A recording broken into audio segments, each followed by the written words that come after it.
नमस्कार। मैं शीतल पी सिंह, सत्यहिंदी.com पर आपका स्वागत है। आप स्क्रीन पे एक पोस्टर देख रहे हैं। ये पोस्टर इसी पोस्टर की तरह और इसकी कंटेंट बहुत सारे दूसरे रूपों में व्हाट्सएप और सोशल मीडिया के दूसरे प्लेटफॉर्म से बाकायदा बीजेपी के जो आईटी सेल है आधिकारिक तौर पर उसके लोगों द्वारा और बहुत सारे बड़े नेताओं के द्वारा देश भर में प्रसारित की गई है। बहुत सारे ऐसे लोगों ने इस पर टिप्पणी की है जिनका समाज में बहुत स्थान है। जैसे एक बहुत बड़े पुलिस ऑफिसर रहे हैं, बहुत सम्मानित हैं, बहुत चर्चित हैं, प्रकाश सिंह साहब, जो उत्तर प्रदेश में डीजीपी भी रहे और बहुत सारे केंद्रीय बलों के शीर्ष पद पर रहे, बहुत सी कमेटियों वगैरह में भी रहे। उन्होंने इसको रिट्वीट किया और बहुत खुशी जताई। तो इस तरह के स्तर पर जब टिप्पणी इस तरह की आती है तो एकाएक उसके बारे में विश्वसनीयता जगती है। तो क्या सचमुच जो इस पोस्टर में लिखा है कि हमने रिकॉर्ड फॉरेक्स जमा कर लिया है और हमारी अर्थव्यवस्था इसकी वजह से बहुत मजबूत है, इसको ऐसे ही माना जाए या इसकी पड़ताल की जाए कि हुआ क्या? तो जैसा कि हमारा काम है, हमें हर सूचना पर शक करना चाहिए, उसके बारे में पता करना चाहिए। मैंने कोशिश की, उसकी वजह भी थी, बहुत साफ साफ वजह है। वैसे मैं कोई अर्थशास्त्री नहीं हूँ, लेकिन एक विद्यार्थी होने के नाते और सूचनाओं का विद्यार्थी होने के नाते, क्योंकि दूसरी सूचनाएं भी हमारे समक्ष हैं। आप जानते ही हैं कि केंद्र सरकार ने अभी कुछ दिन पहले कहा था कि केंद्र सरकार अकेले पूरे देश की वैक्सीनेशन का बोझ नहीं उठा सकती, इसलिए राज्यों को ये जिम्मेदारी लेनी चाहिए, और उसने राज्यों को दे दिया। बाद में सुप्रीम कोर्ट में जब पड़ताल हुई तब जाके फिर उसने वापस लिया है। तो ये रस्साकशी महामारी के समय हमारे देश में हुई, जिसकी वजह ये बताई गई कि ये बहुत बड़ी राशि है जो इसमें खर्च होगी और वो केंद्र उठाने में सक्षम नहीं है। दूसरे, आपने हमारे पेट्रोलियम मंत्री का बयान पढ़ा सुना होगा, ये स्क्रीन पर है।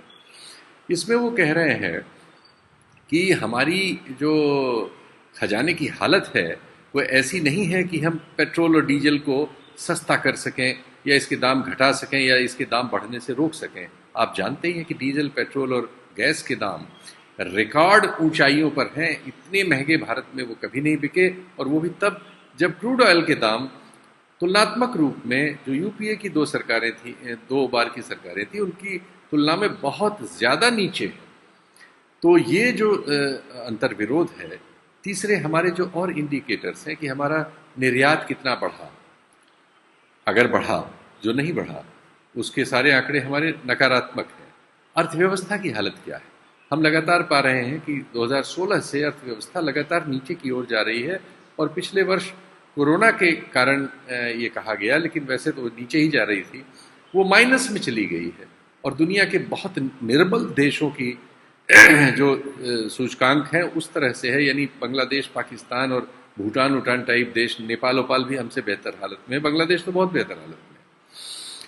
तो दूसरे सूचकांक हमें ये बता रहे हैं कि हम बुरे हाल में हैं, सरकारी बयान भी बता रहे हैं। और एक और ये प्रचार तंत्र है जो हमें कह रहा है कि अरे हम तो बहुत मजबूती में खड़े हैं, हमारे पास 600 बिलियन के आसपास रिजर्व है, फॉरेक्स का रिजर्व है। तो इसके पीछे क्या है? आखिर अर्थशास्त्र इसको कैसे समझता है?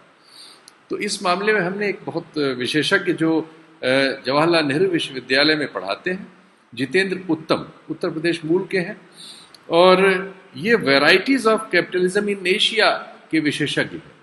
इस विषय पर ही इनकी विशेषज्ञता है। ये कोरिया की बहुत प्रतिष्ठित सोल यूनिवर्सिटी से इन्होंने डॉक्टरेट किया है। इनकी बहुत सी लब्ध प्रतिष्ठित पुस्तकें हैं और लेख हैं, और बहुत विश्व स्तर पर इनके लिखे और बोले को समझा बूझा जाता है। हमारे लिए सौभाग्य है कि सत्य हिंदी के लिए वो उपलब्ध हुए और उन्होंने इसको क्लैरिफाई किया कि दरअसल ये क्यों है, ये 600 बिलियन के रिजर्व का मतलब क्या है। और जो उन्होंने हमें बताया उससे ऐसा लगा कि ये दरअसल हमारा नहीं है। ये पैसा विदेशी हमारे शेयर मार्केट में, हमारी कंपनियों में, हमारे बॉन्ड्स में, हमारे कुछ एनआरआईज भी, इन सब ने लगा रखा है, और ये जितना हमारे पास है इससे कहीं ज्यादा। तो अगर कोई निगेटिव इवेंचुअलिटी होती है और ये पैसा वापस वो मांगते हैं तो एकाएक हम खाली हो जाएंगे, क्योंकि हम जहां से ये पैसा हमारे पास अगर आता, आयात निर्यात में हम निर्यात ज्यादा कर रहे होते, उससे विदेशी मुद्रा आ रही होती, हमारे श्रमिक जो बाहर से भेजते हैं, जो हमारा एक बहुत बड़ा हिस्सा है दरअसल, असली पैसा हमारे पास, हमारे जो श्रमिक खाड़ी के देशों में और दुनिया के देशों में कमा के अपने घर को चलाने के लिए भेजते हैं, वो हमारा अपना पैसा है। बाकी ये सारा शेयर मार्केट में लगा हुआ पैसा, कंपनियों में इक्विटी के रूप में आया हुआ पैसा, डिफरेंट इकोनॉमिक बॉन्ड्स में आया हुआ पैसा, वो पैसा हमारा नहीं है, वो बोरोड मनी है। दूसरे जो भारत सरकार ऋण वगैरह लेती है उसमें आया हुआ पैसा, ये वो पैसा है, इसका अधिकांश पैसा वो है। ये उन्होंने हमें आंकड़ों सहित सब डिटेल्स समझाए और कम से कम मैं मुतमईन हुआ कि दरअसल इसमें माजरा क्या है, सच्चाई क्या है, और क्या ये गर्व करने वाली बात है या हमें आंख खोलकर समझने वाली बात है।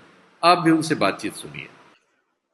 तो जितेंद्र जी, ये बताइए कि अभी एक पोस्टर मैंने देखा है जिसे आईटी सेल है जो बीजेपी का, वो और बहुत सारे बीजेपी के नेता उसको प्रमोट कर रहे हैं।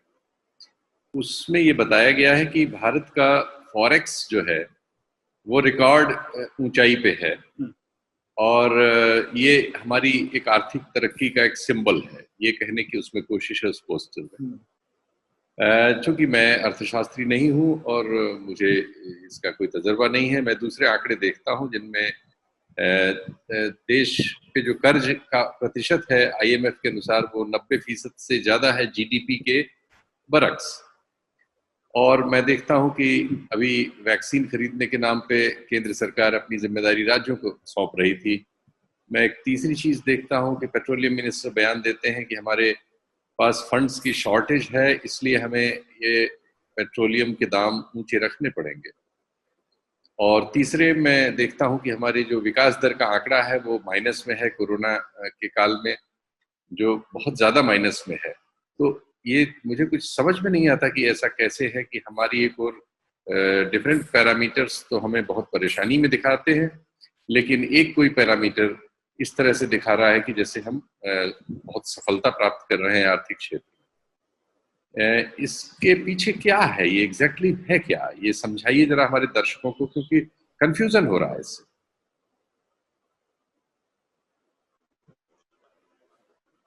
हाँ, देखिए, असल में जब भी कोई रिजर्व की बात होती है ना, लोग कहते हैं कि जैसे कोई आम आदमी है जी, वो कहता है कि मेरे पास पैसा है, तो उसके बैंक अकाउंट में पैसा होता है।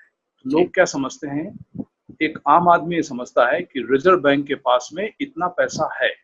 जी, जो हमारा फॉरेन एक्सचेंज रिजर्व इस समय $600 बिलियन है जी, उसके आसपास। तो लोग समझते हैं कि इतना पैसा भारत का है ये, और हम बहुत पैसे वाले देश हो गए, या हमारी मतलब समृद्धि बढ़ गई, ये इसका इंडिकेटर है। दूसरा क्या है कि पैसा आ कहां से रहा है देश में, क्योंकि जो विदेशी पैसा आता है देश में वो काफी कुछ खरीदता है, यहाँ पर ऐसे नहीं आएगा पैसा। तो पैसा आता है दो तीन जगह पर। एक है स्टॉक मार्केट, तो जो यहाँ पर वो पैसा आएगा तो उसको इंडियन रूपी में बदलना है, इंडिया में कुछ भी खरीदने के लिए।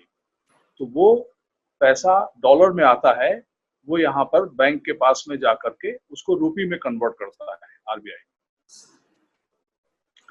जब पैसा रूपी में कन्वर्ट होता है तो आरबीआई के पास वो डॉलर आ जाते हैं। उसके बाद एक दूसरा बड़ा हिस्सा जो फॉरेन कैपिटल का आता है वो है एफडीआई, फॉरेन डायरेक्ट इन्वेस्टमेंट। ठीक, उसका जो आंकड़ा है वो है 2000 से 2020 के बीच का।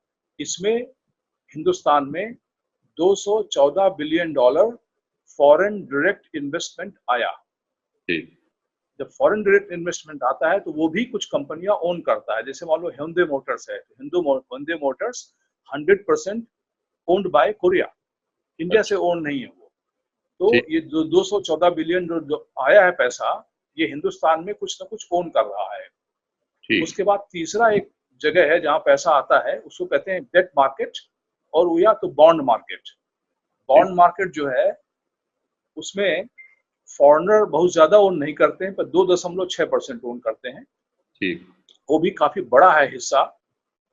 तो कुल मिलाकर के ये सब जो पैसा बाहर का आया वो इंडिया में इतना ओन करता है, एक। दूसरा ये है कि हमारा जो एक्सटर्नल डेट है इंडिया का, हमारा जो बाहर से लिया हुआ कर्ज है वो है $563 बिलियन का।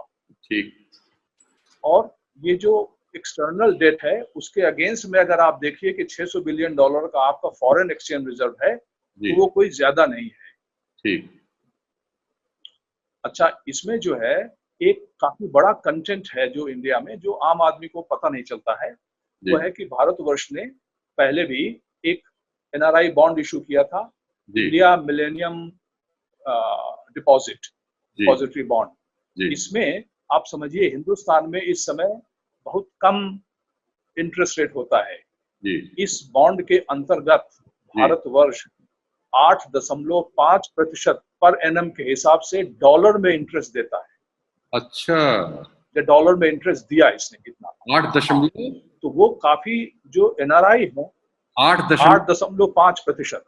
ओ 8.5 जी। हाँ, तो उसके वो जब 2013 में हमारी क्राइसिस आई थी, तब भी सरकार ने इससे काफी पैसा लिया था एनआरआई से। तो एनआरआई क्या करते हैं, क्योंकि ये इंटरेस्ट रेट डिफरेंशियल है, अमेरिका में इंटरेस्ट रेट बिल्कुल ऑलमोस्ट 0% था, ठीक, बहुत लो लेवल का इंटरेस्ट रेट था। और इंडिया ने जब इतना इंटरेस्ट रेट दिया तो एनआरआईज ने पैसा बोरो किया वहां के बैंक से।